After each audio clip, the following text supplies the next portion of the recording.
Coaches, good morning. Good afternoon, whenever you look at this. I just wanted to run a couple things by you guys as you're getting ready to start playing games.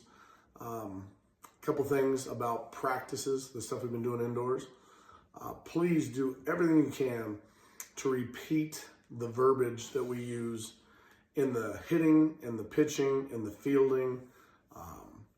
Reemphasize the mental stuff that Eric goes over upstairs.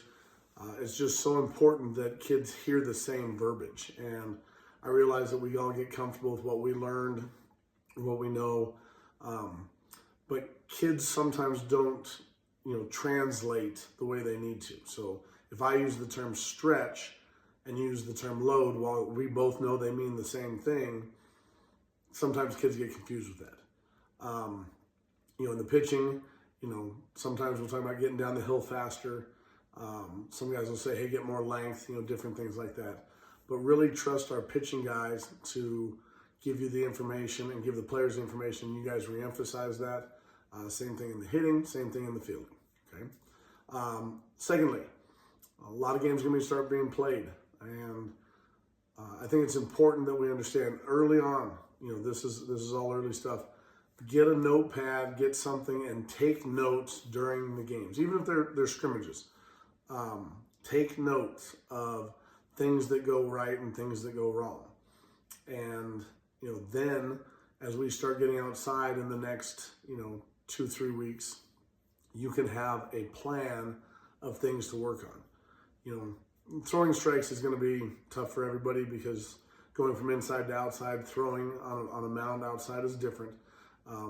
So that's one that obviously everybody's going to have, but I'm talking more, that you struggle with the relays or base running or, backups, just anything like that.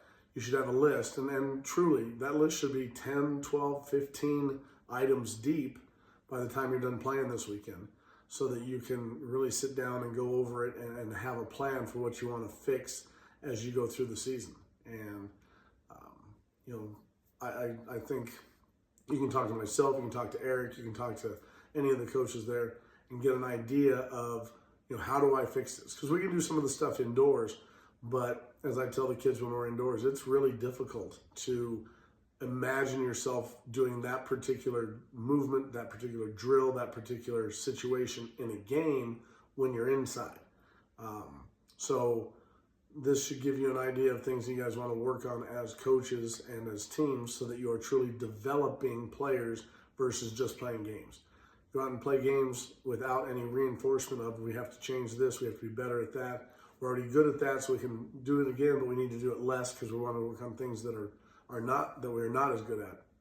I think it's a really good way to get these guys playing better baseball. So I just wanted to leave that quick note, make sure we understand, please use the same verbiage as everybody in the training. And then as we get outside, a list of things, with each game that we are going to work on as teams to develop and get better.